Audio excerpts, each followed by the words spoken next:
salam sejahtera dan salam sorakku sayang bersama saya Grace Chondi. Berita utama, pertukaran dan penggunaan nama Premier dibuat disebabkan pengiktirafan Perjanjian Malaysia 1963 MA63 dan dokumen-dokumen lain di dalam Perlembagaan Malaysia. Ketua Menteri Datuk Patinggi Tan Sri Dr. Abang Abdul Mazuhari Tun Datuk Abang Openg berkata, pengiktirafan ini meletakkan Sarawak pada satu pihak yang berasingan. Menurut beliau, gelaran tersebut juga digunapakai oleh negara-negara di dalam Commonwealth, khasnya Kanada, Australia dan juga Afrika Selatan. Dan dalam perlembagaan kita di bawah artikel 160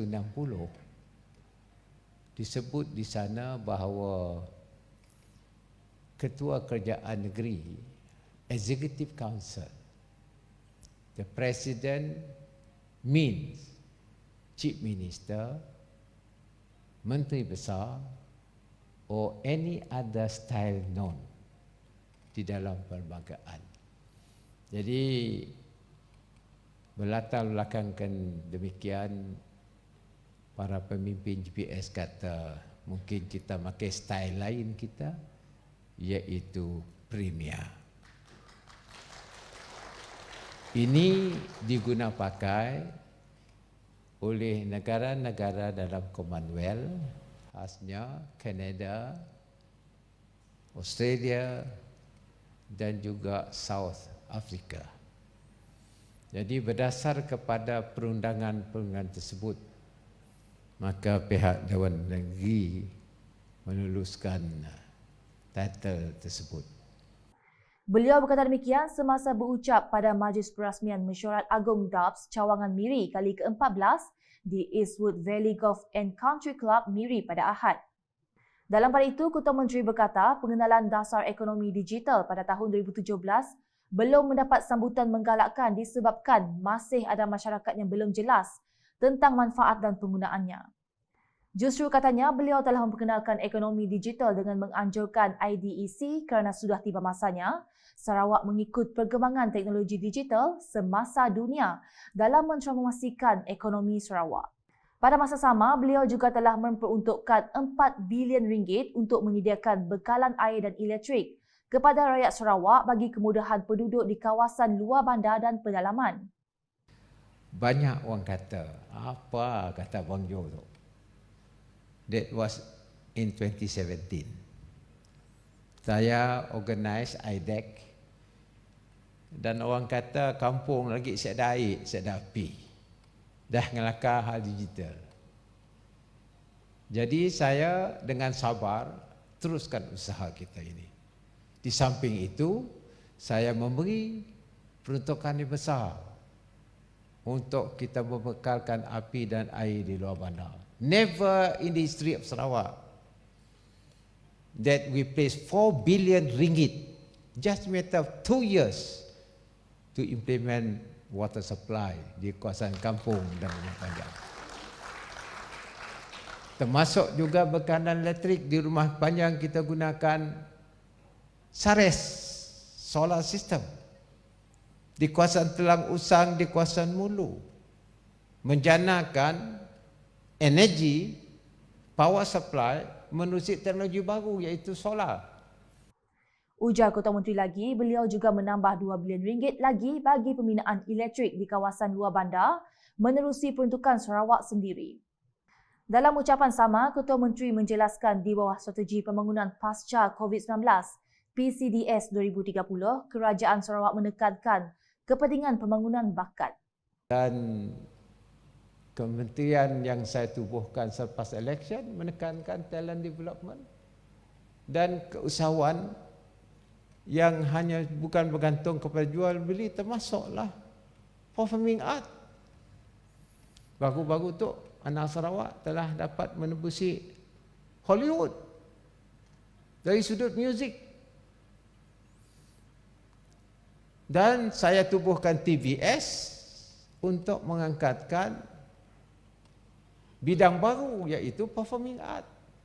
We call it creative industry.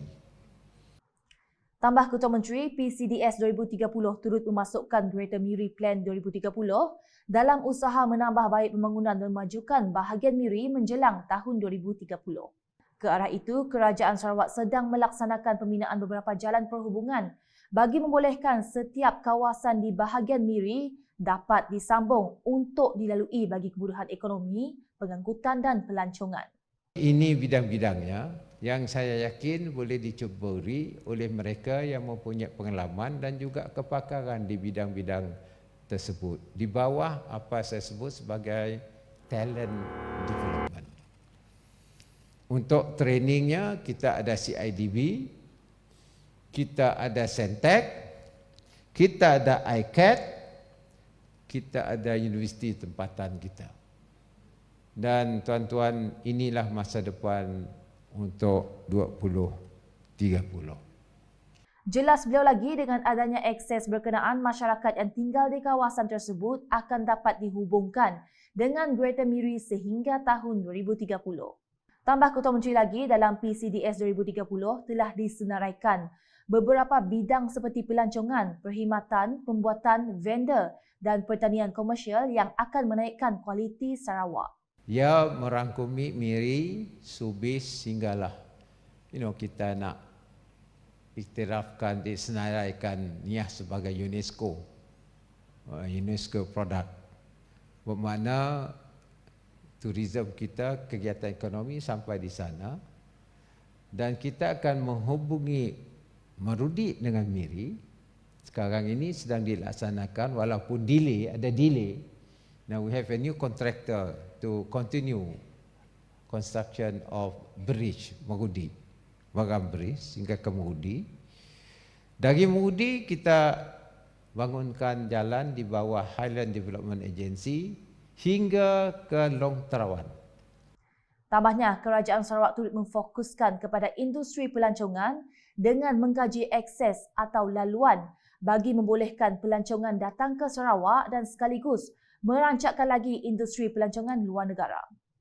Terdahulu, Presiden Dewan Usahawan Bumiputera Sarawak DAPS, Dato' Abang Helmi Tan Sri Ikhwan, mendedahkan pandemik COVID-19 telah menyebabkan ramai ahli DAPS terjejas, terutama mereka yang terlibat dalam sektor dan dihadkan dengan prosedur operasi standard SOP yang ketat. Katanya, DUBS telah muncul sebagai suara yang penting dengan membawa usul-usul yang perlu untuk membantu peniaga-peniaga Bumiputera. Pesanan bantuan kerajaan Sarawak mencapai somewhat mixed result. Ada yang berkesan, ada yang kurang sikit kesannya. Pihak DUBS melaksanakan 3 survey ke atas ahli-ahli kami dan peniaga-peniaga Bumiputera. Yang lain, kami dapati bantuan dalam tahun 2020 dan awal 2021 adalah cukup baik dengan ramai ahli yang menerima faedah bantuan. Tetapi program bantuan yang kemudian berbentuk one-off grant BKSS 7 dan PKS 10,000 dan grant BKSS Plus sejumlah 3,000 untuk usahawan mikro agak kurang memuaskan yang amat berhormat. Jadi kerana itu ini kami dapati adalah karena kelambatan proses mengeluarkan bantuan dan kadar kelulusan yang rendah. Menurut beliau, proses ini akan dapat diperbaiki dengan melonggarkan syarat kelayakan pemohon dan menambahkan agensi pelaksana bagi melancarkan proses mengeluarkan bantuan.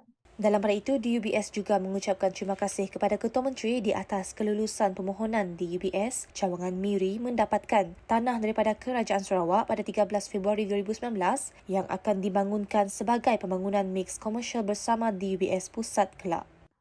Laporan selanjutnya, Kementerian Infrastruktur dan Pembangunan Pelabuhan Sarawak MIPD akan mencari jalan penyelesaian kepada masalah yang dihadapi pengguna pelabuhan di negeri ini. Menurut Timbalan Ketua Menteri Sarawak, Dato' Amar Douglas Ugah Embas, MIPD bersama Unit Perancangan Negeri EPU, pihak berkuasa pelabuhan dan pengendali akan mengadakan mesyuarat di Kuching pada minggu hadapan mengenai perkara itu. Beliau berkata demikian semasa melawat pelabuhan Samalaju dan bertemu Wakil Kanan 7 syarikat besar yang beroperasi di zon perindustrian Samalaju pada Sabtu. Tegas Datuk Ahmad Douglas yang juga Menteri Infrastruktur dan Pembangunan Pelabuhan Sarawak, pendirian kerajaan negeri adalah untuk menjadi pelabur pro. Tambah beliau lagi, Ketua Menteri Datuk Patinggi Tan Sri Dr. Abang Abdul Manzuhari Tun Datuk Abang Openg juga mendengar masalah yang dihadapi. Berikut pula diralat, penduduk di kawasan Kut Muara bakal menikmati bekalan air bersih tidak lama lagi sebaik projek rakyat menaik taraf utiliti berkenaan yang bermula pada 2018 siap sepenuhnya pada Jun ini. Selain itu, penduduk di kawasan itu juga menerima satu lagi khabar gembira apabila sebuah jabatan yang menghubungkan Kut Muara Hilir dan Kut Muara Hulu akan dibina. Menteri Pembangunan Wanita, Kanak-kanak dan Kesejahteraan Komuniti merangkap Ahli Dewan Undangan Negeri Adun Dalat, Datuk Sri Fatimah Abdullah ketika mengumumkan perkara itu berkata, pembinaan jabatan tersebut akan menelan kos sebanyak 11.5 juta ringgit. Berucap semasa Majlis Berjumpa Rakyat, Penghargaan dan Taklimat Pembangunan di Balai Raya Kut Muara pada Sabtu, beliau berkata pembangunan yang diberikan itu adalah hasil sokongan pengundi kepada Kerajaan Gabungan Parti Sarawak GPS pada pilihan Raya Negeri Sarawak ke-12 yang lalu. Keperkembangan di Matu, projek pembinaan Jabatan IGAN yang menelan kos sebanyak 285 juta ringgit berjalan dengan lancar mengikut jadual yang ditetapkan.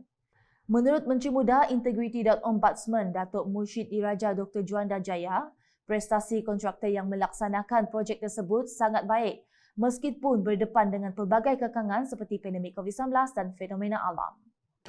Hari ini kita dapat taklimat daripada pihak Opus dan pihak kontraktor yang membina projek jabatan IGAN. Setelah kita lakukan lawatan tapak bersama-sama dengan mereka, daripada taklimat ini kita difahamkan projek ini berjalan cukup lancar, alhamdulillah.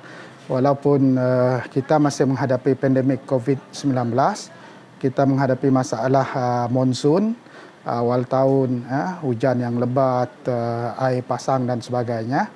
Tetapi projek ini alhamdulillah kita difahamkan masih mengikuti schedule yang telah ditentukan, dan saya berharap agar pihak kontraktor meneruskan performance seperti ini bagi memastikan projek ini berjaya disiapkan pada masa yang telah ditentukan.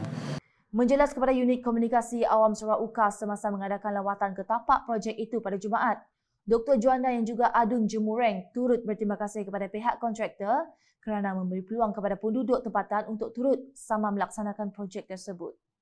Kita juga difahamkan bahawa di tapak pembinaan, segala mesin yang diperlukan telah tersedia, bahkan lebih daripada apa yang dijadualkan. Begitu juga di sini tidak menghadapi masalah bilangan pekerja yang diperlukan, kerana kebanyakan pekerja yang diambil oleh pihak kontraktor adalah pekerja-pekerja tempatan. Dalam hal ini saya amat berterima kasih kepada pihak kontraktor yang memahami dasar kerajaan, yang mahu penglibatan anak-anak tempatan Sarawak dalam membina projek-projek raksasa seperti ini. Dan kita berharap dengan penglibatan mereka, transfer teknologi, pengalaman untuk anak-anak tempatan juga dapat disampaikan kepada rakyat yang ada di kawasan ini.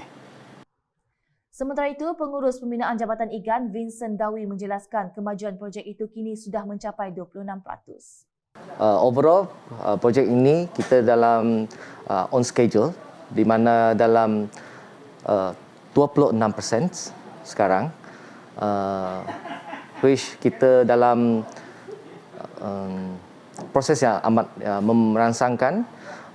Even though kita dalam MCO, dalam kita mematuhi dalam SOP, tapi thanks to God, we still able to achieve what we want.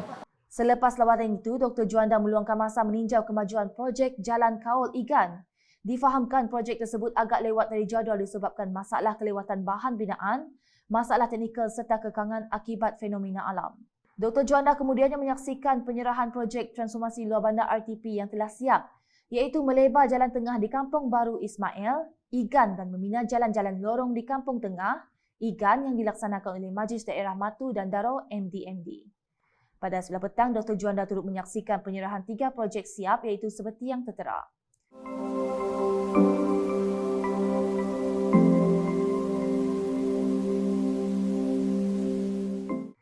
Selain itu, 3 lagi projek RTP turut dicadangkan untuk dilaksanakan pada tahun ini seperti berikut.